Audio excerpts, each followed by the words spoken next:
Bridging Bonds, the Greek-American Dialogue podcast series produced by Rebecca Petit, Associate Professor of International Relations at the University of Macedonia, an IVLP Impact Awarded podcast series.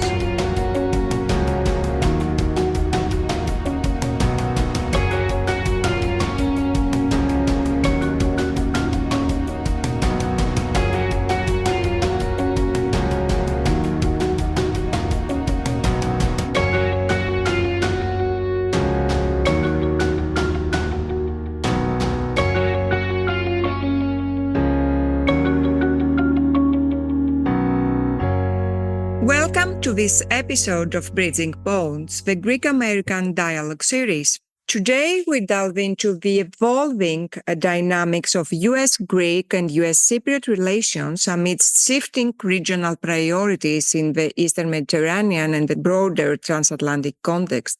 This discussion comes at a critical moment as the region navigates new challenges, from geopolitical upheaval to potential policy shifts under the incoming Trump administration. I'm delighted to welcome two distinguished guests, Dr. Aaron Stein, President of the Foreign Policy Research Institute and a leading expert on Middle East and Eastern Mediterranean, and Dr. Constantinos Adamides, Associate Professor of International Relations and Director of the Diplomatic Academy at the University of Nicosia. Both have deep knowledge of security and diplomacy in the region. Together, they'll help us unpack the impact of current developments and assess what lies ahead for U.S. partnerships with Greece and Cyprus. Aaron, Constantinos, thank you so much for joining me today. My pleasure. Thank you very much for the invitation, Rebecca. Very glad to be here.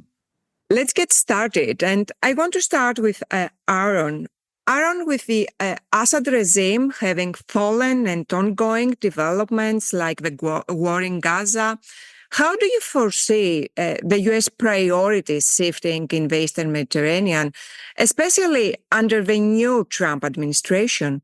Do you believe the region will remain a focal point for U.S. strategic interests?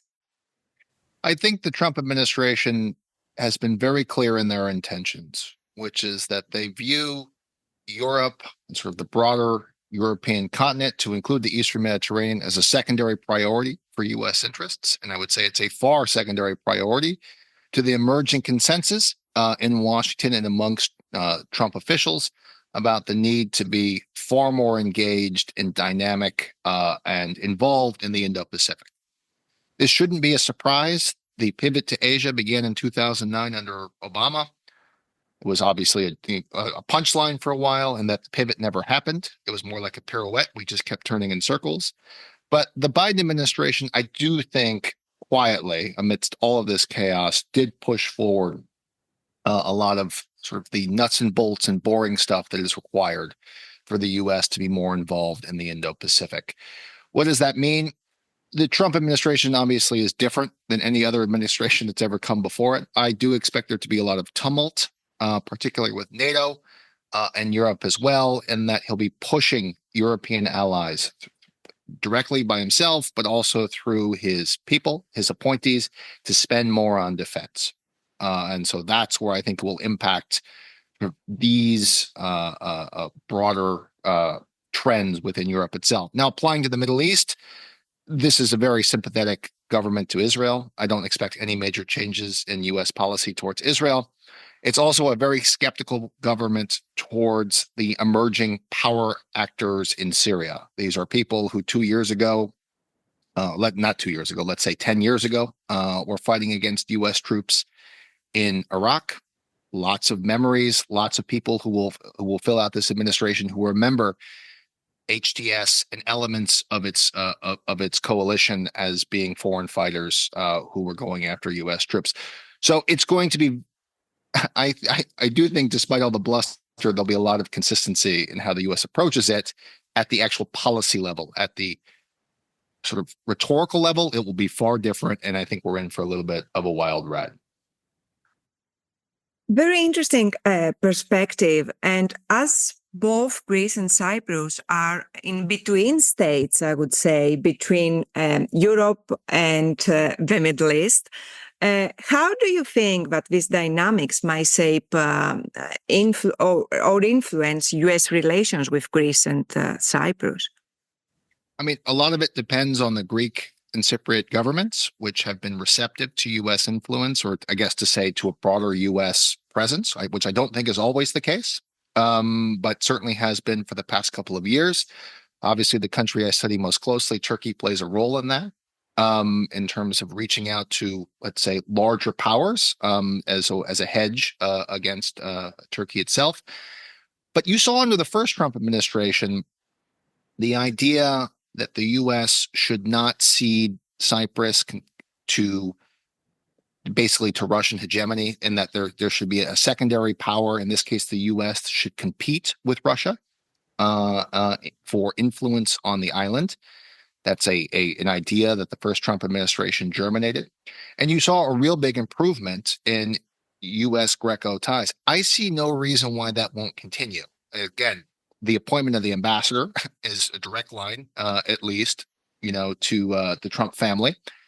And so I do think, that, the dynamics are there for the continuation of where the relationship is going. And so I don't see any major reasons for things to change, keeping in mind that the Trump administration is going to be idiosyncratic. They're going to not do things the way that we typically assume that they do things. And so there may be some unexpected rhetorical flourishes, but I think at the basic levels, things should more or less remain the same. Thank you, Aaron. Constantinos, from your perspective, what do you think? What do Greece and Cyprus hope to achieve from their engagement with the new Trump administration? And are there specific security, economic, or diplomatic priorities they are likely to emphasize given recent developments in the region? Well, first of all, I agree. I don't expect many things to change. And I think this is evident that President Christodoulidis, even after he met Biden in the White House, which was kind of a brand new thing after so many years, so many decades, one of the very first things he said afterwards was that he met with Trump officials without naming whom, Trump-related officials without naming whom, of course, indicating that they seek a continuity. And I agree that we will see this continuity, and they will learn to handle any, interesting rhetorical, let's say, arguments that may pop up over the next period. I think the focus, however, is primarily on the security aspect. And the Republic of Cyprus has been very, very clear with that, both with the narrative that it chooses to bring to the surface, saying things that a few years ago were kind of inconceivable, closer relations with NATO, even potentially under the right conditions, NATO membership and so on, but also the arms embargo, the full arms embargo. It was a significant change. It was a game changer, not only in essence, because it's not like Cyprus will buy the F-35s or anything like that, of course, but it was symbolically a big change for Cyprus-US relations. So I think this would be the primary goal. That said, given the situation in the region, Cyprus aspires to have a heavier diplomatic role to play, to kind of punch above its weight diplomatically as a liaison, as a country that gets along with everyone in the neighborhood except Turkey. Indicatively, our foreign minister visited Israel a few days ago, and immediately we also went to Ramallah to indicate, that we can play a more neutral role despite the Republic of Cyprus' much closer relations to Israel, of course. So I think both the US and Cyprus will try to utilize this ability of Cyprus and the fact that it's small and not threatening to everyone to have a bigger diplomatic role to play. But I think overall the emphasis would be on the strategic relations that kind of revolve around security, not just for Cyprus, but for the region as well. Hence, we hear discussions about U.S. military presence in Cyprus. Some call it military bases. Of course, this is not officially accepted as an official narrative that there would be permanent military bases, but that U.S. military will be used for humanitarian purposes. The counter argument is that this can easily evolve into something more permanent and also something that may not be just for humanitarian purposes. So we see that the discussions are primarily around military. Of course, there are the economic aspects, bigger investments, and more societal things like the visa waiver program, which again is a symbolic gesture indicating how the two countries are coming closer. Aaron, you referred in a big improvement in the relations between U.S., Cyprus, and of course U.S. and Greece. And indeed, the U.S. relationship with Greece and Cyprus has reached what many describe as the best relations ever. You've previously advocated for closer ties and increased U.S. basing in both countries. Do you still support this approach? I think, and I understand that this subject would not be entirely welcome, probably in either Cyprus or in Greece, but I think it's recognition of reality. In the start of the Ukrainian conflict, Greece emerged as an important place for the United States. One, because there already is basing infrastructure in Greece, Suda Bay, obviously, that can support U.S. aircraft carriers operating in the Mediterranean, and those were able to move forward, obviously, as a presence or a hedge against Russians at the time in Syria, but also because if everybody knows their geography, the seas connect through the straits. Right, and so you're geographically close, at least, to the Black Sea as well. Second is the overland route for the supply of aid, obviously up in support of the Ukrainian conflict. It's a secondary route; it's not the primary route, but it's important to hedge your bets as the United States with a global presence. And I made that case because Turkey in this conflict is neutral. And so as somebody who is the linchpin of support for the coalition, or I guess for the Ukrainians fighting against the Russians, at least for now, you need to have options. And so when you just look around the map, it's right there. And so it's just something to continue and just picking up on the symbolic nature of undoing the arms embargo.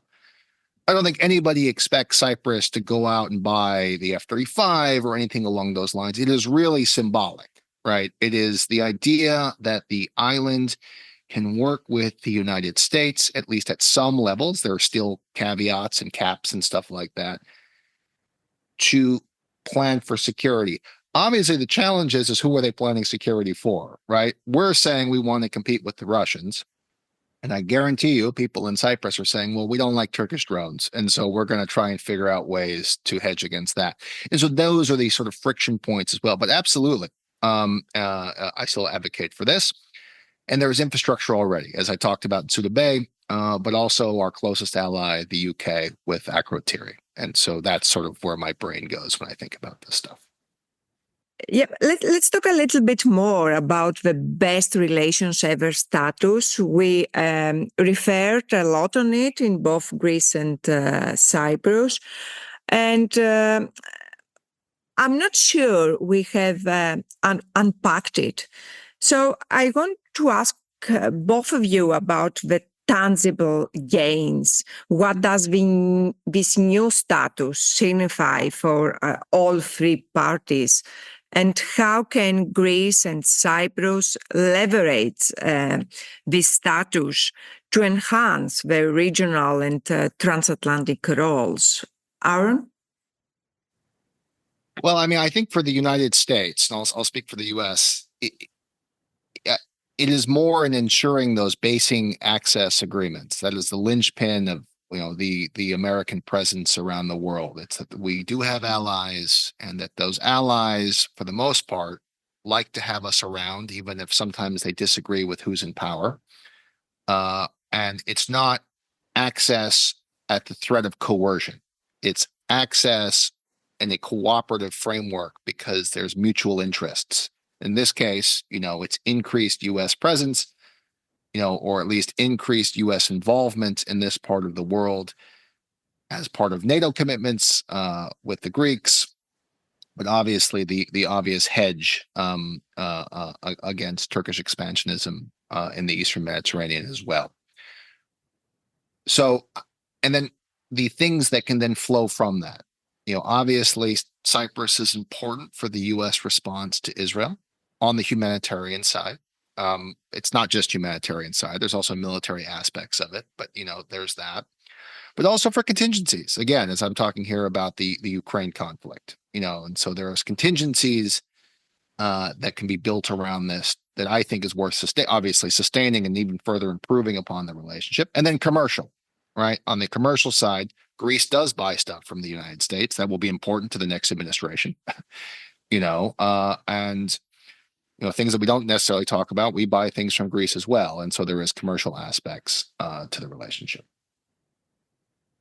Constantinos, do you agree? What do you think this new status translates to in tangible gains, not only for Greece and Cyprus, but also for the region? Right. I think the biggest thing is the clear orientation, especially of Cyprus, because Greece didn't have this problem, but Russia had a big role to play in Cyprus, still does to some extent. So one of the tangible, in a way, outcomes is that Cyprus was forced, at least on a political level, on a governmental level, to have a very clear Western US-based orientation. And this is the first time in our temporary history that we didn't try to balance, on two different areas, right? So this opens the door for other kinds of collaborations that are deeper, more honest in a way, so without too many caveats. And I think this is very important for the region. It translates to the region as well. It's not just limited to Cyprus for the reasons I mentioned earlier, the security and so on and so on. But for the region, and I agree with them that for Israel, for instance, this is another, it's a bonus. The fact that Cyprus is becoming closer to the US. The same potentially can be said for countries like Egypt. And I think it is indicative how, while Fidan, the Turkish foreign minister, visited the occupied areas of Cyprus, at the same time, Israel's president came to Cyprus for a visit. And at the same time, we had the trilateral meeting between, with Mitsotakis of Sisi and Christodoulidis. So you can see that this shift with the U.S.-Cyprus relations also allows for deeper collaboration between the states in the Eastern Mediterranean that are more pro-West or pro-U.S. in a way, as the balancing act in a way against Turkey in a way, not only of course, but partly that. The other thing that is more concrete, I think it's also the economic aspect. I think we will see a growing investment path for U.S. companies to come to Cyprus. I think we'll see that in the near future. We see more delegations coming to Cyprus to explore these possibilities, but also to stop us from becoming too much China influenced. So while before, the emphasis was on Russia and still is on Russia, to some extent now China is in the game as well. And it is, of course, a major concern for the Trump administration and all U.S. administrations for that matter. And I expect to see that to become heavier The more concrete things, however, is what I mentioned earlier with the security aspect, because that comes also in terms of training, which we shouldn't forget. For the first time, we'll try to send military officers to get trained in the US. And that will be a first. And I know there was a lot of demand for that one or two positions that are available to us. You both referred to Turkey, and when we talk about security in the region, of course, Turkey is the elephant in the room. Aaron, you've written about the loss of Turkey and Turkey's independent foreign policy in the past. However, some argue that Turkey's role has been elevated following recent developments in Syria, and Erdogan's relationship with Trump is often described as a privileged one. How do you see the US-Turkey relations evolving under these circumstances? I mean, what does it mean to have a privileged relationship with Trump? I mean, let's back up a little bit. Donald Trump is a very, I mean, he's just an unorthodox American president, and we had him for 4 years, and we're going to have him again for another 4 years, and I think we all sort of know what to expect, right? Which is that in the U.S.-Turkish relationship, diplomacy will be handled at the leader-to-leader level. That means Erdogan and Trump will sit down maybe twice a year, who knows, right, and have a telephone conversation. And every time they have that telephone conversation, everybody's going to sort of be like, what's going to happen? What will happen? What was agreed to on the phone? And then ultimately, what will follow through in those telephone conversations? But if you look at, we actually step back, right? The fulcrum in the first Trump administration of relations was Syria. It was the U.S. presence in Syria, and it was the S-400 issue.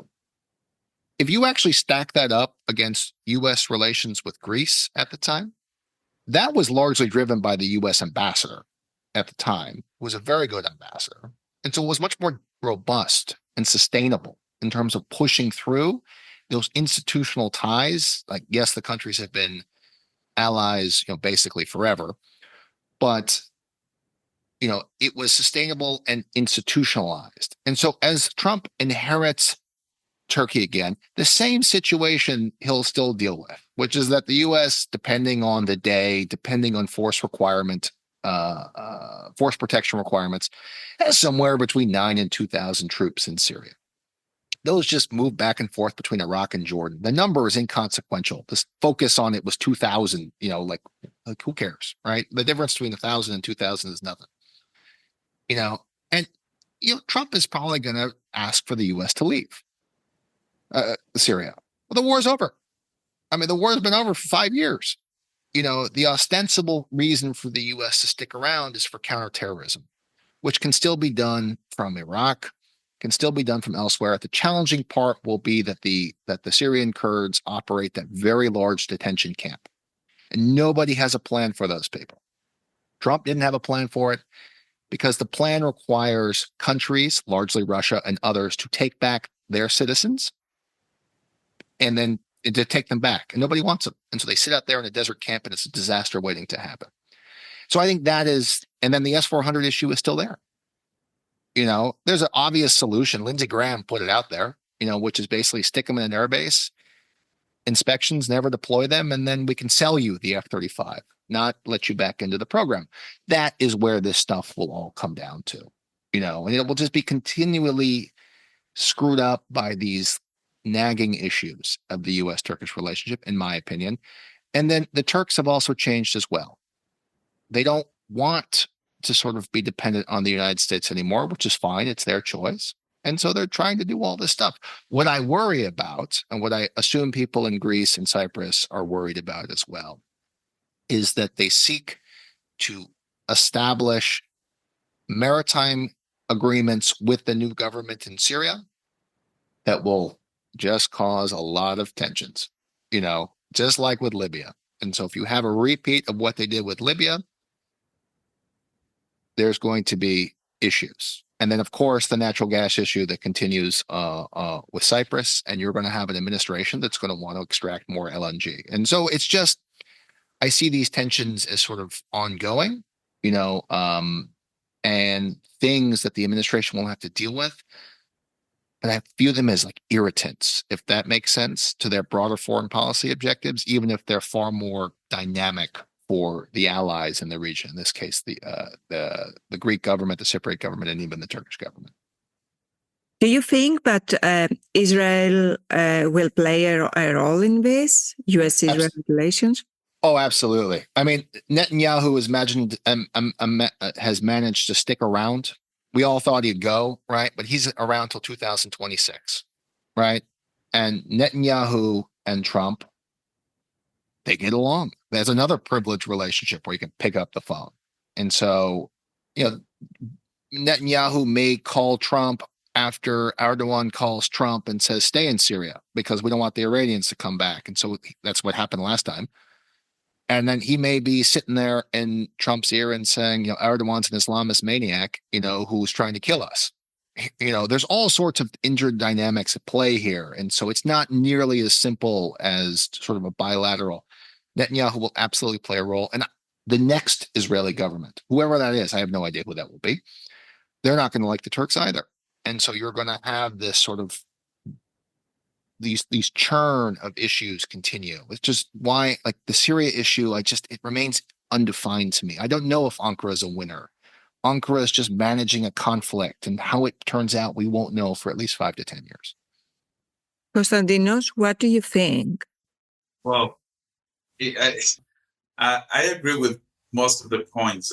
Even though I would distinguish a little bit the case of Libya with the case of Syria when it comes to the agreements. Libya was collapsing. It desperately needed Turkey's help to survive. In Syria, it tries to get international legitimacy, so they might, for now, be a little bit reluctant to do anything that would create problems. But I fully agree that this is a major concern for both Greece and Cyprus, especially Cyprus, if such a thing happens. I also agree that even though we consider Turkey to be the winner in this situation, I am also a little bit reluctant to give the victory points so quickly. It did become the kind of the co-pilot who wants to lead the pilot towards a certain direction, the Syrian pilot in this case. But I'm not sure how easy it will be to do this. And I think one of the issues that we should start considering is what happens with the resistance that will inevitably and at some point emerge in Syria. Who will be the supplier to that resistance? Now that Iran is weakened, for instance, now that the non-state actors of the region are weakened. And this is a question, it's a hypothetical question, but it's a possibility. And I think how Turkey behaves in this scenario will also have a big role to play on how Israel will react to such a scenario and how the U.S. will see this development. So, because you need suppliers for this thing, from money to weapons, to intelligence, to training, to everything, to safe havens, and I think this is going to be a key area that we need to monitor, because I fully agree there will be multiple thorns in the U.S.-Turkey relations. Some are old, like the S-400. Some will be new that will emerge out of thin air or out of interest for Israel. It might not be so relevant to the U.S., but it might be very, very relevant to Israel. And the way Egypt behaves, I think they see that. They see, the way that Egypt immediately comes closer to Greece and Cyprus now. I think this might be an indication of how they consider this part of the region more beneficial for them and hedging against potential threats. So I think these are the kind of things that we should wait to see how things develop, and how Russia will play its card in Syria. And I think this is another issue to consider.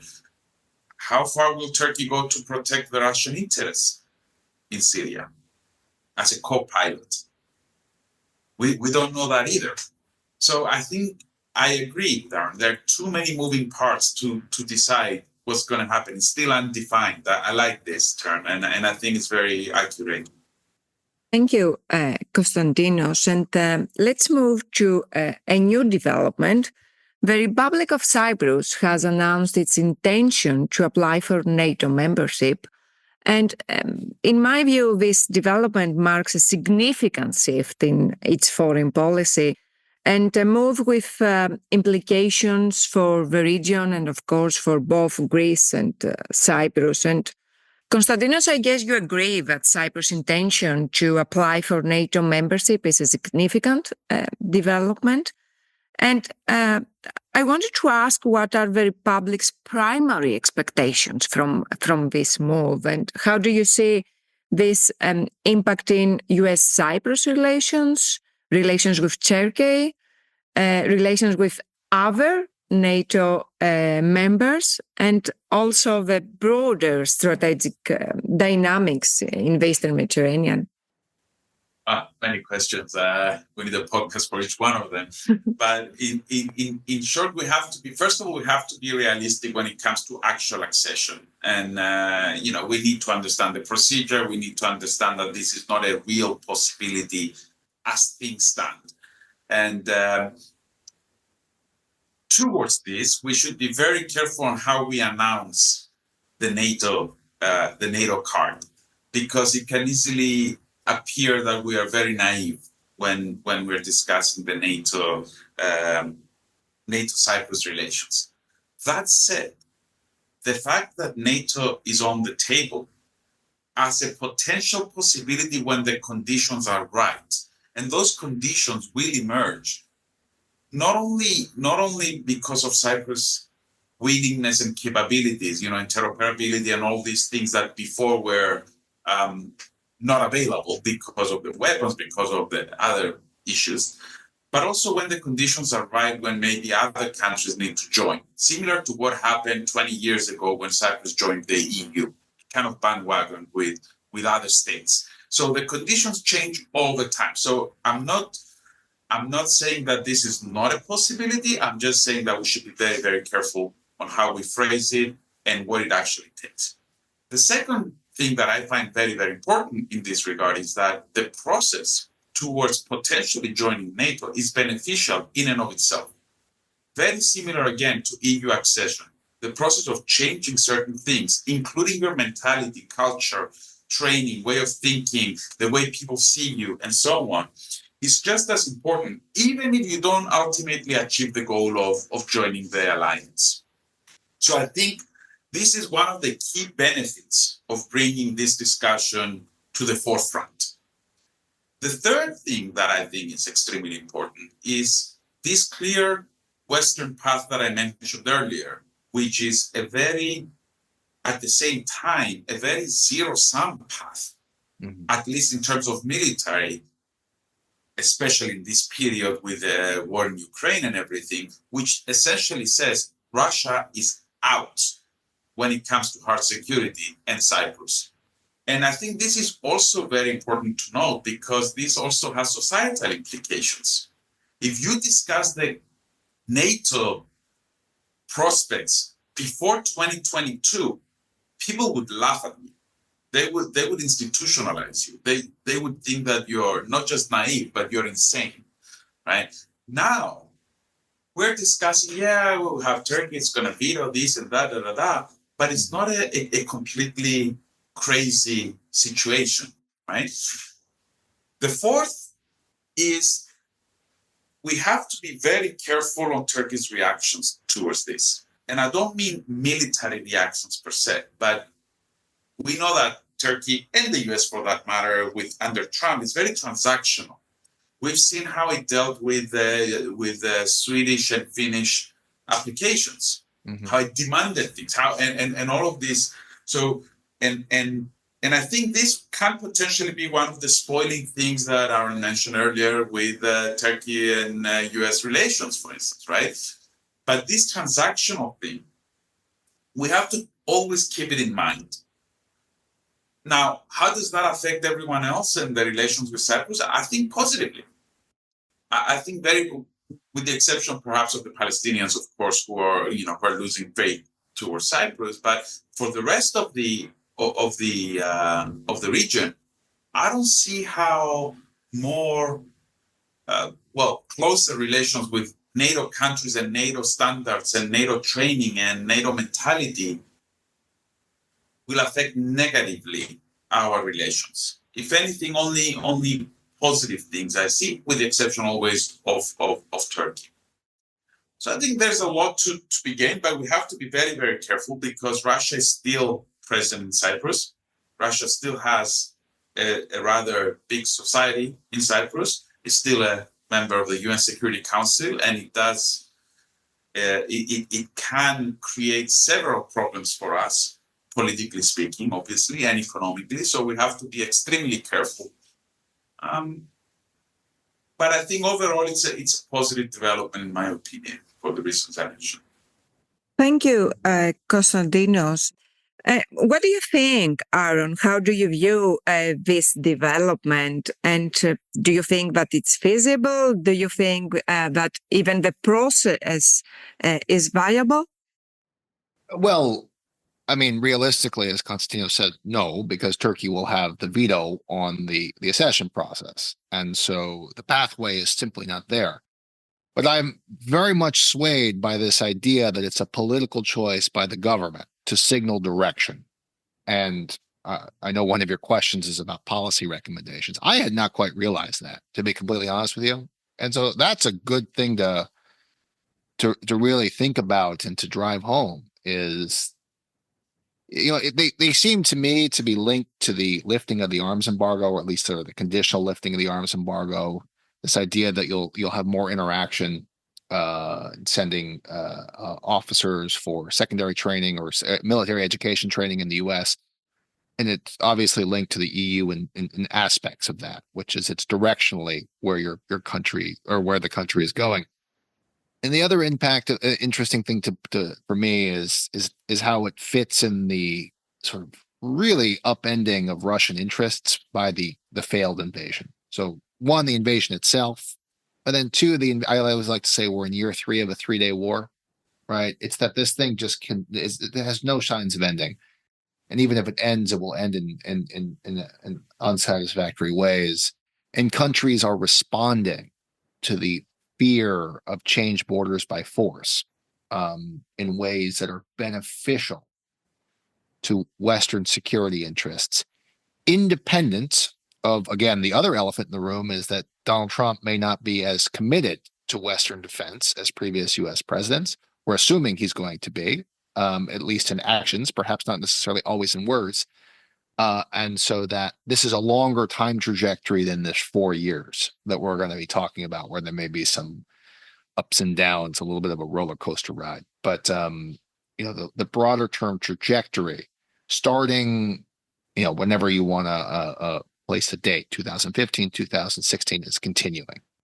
Yeah, that's true. And I think that 2022 was a catalyst and an emancipation moment, I would say, for the Cypriot foreign policy. And as we are concluding our podcast, let's look ahead. I'm wondering what are the most critical factors that will determine whether the U.S. Greece-Cyprus relationship continues to bloom under the best relations ever framework? What would you advise policymakers to focus on to ensure sustained progress? Aaron?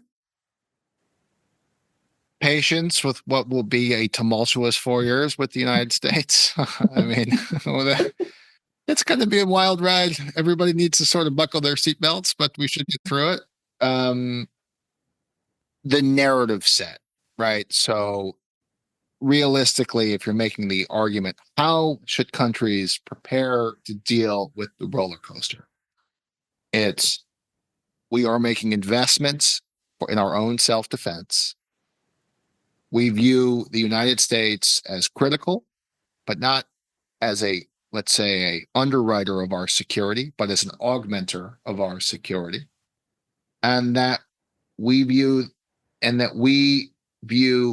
Russian, in this case, intransigence and bellicosity in Eastern Europe as a threat to NATO itself, which is why we need to make the investments that we have been proposing for collective self-defense, because there will be changes to U.S. posture in Europe. It does not need to be a catastrophe. It can be thought out and done in a proper way. And so it will be about telling that story for governments as they think about the future of U.S.-European, more broadly defined relations. What about China? You referred to Russia, but what do you think how the competition between the US and China will impact the region? Oh, it will. I mean, this craziness, if you're following this, this craziness about Panama, right? Like the U.S. is going to invade Panama. Like obviously the U.S. is not going to invade Panama, but the sort of underlying security dimension that is being teased out by this is that through Belt and Road, China has established ownership of 2 ports on either side of the canal and then building of infrastructure. Now, of course, Panama has nothing to do with European security other than that Chinese investments via Belt and Road, via other things, will factor into how the U.S. views its relationships with other countries. Think about Huawei and the telecom infrastructure that happened in the first Trump administration. The future American president will not be able to articulate these in diplomatic speak. And so there will be people behind him who will come and sort of explain these things in ways that the new word that we're using over here is to sane wash, is to make sort of these things sound more sane in a sort of polite society. But to your broader question, the Panama stuff is about China. China has invested in Europe. Look at German-Chinese relations.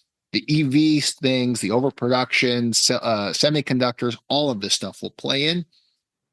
And Chinese influence in Southern Europe and the tier is more than in the North. And so it will have an impact in certain ways. And so I would think about that a lot if I was a smaller European government and you're making choices. Constantinos, what do you think? Well, I think few things will change the Cyprus stance towards the U.S. relations with Cyprus, right? I don't think we are going to be the ones who are going to spoil it in any way. Now we're kind of in a one-way river, if you wish. We cannot easily turn back, and that's a good thing. We have to commit, and I don't think there's any indication that people are regretting this path, and that's a good thing. I fully agree. I mean, we must handle any interesting discussion that may emerge.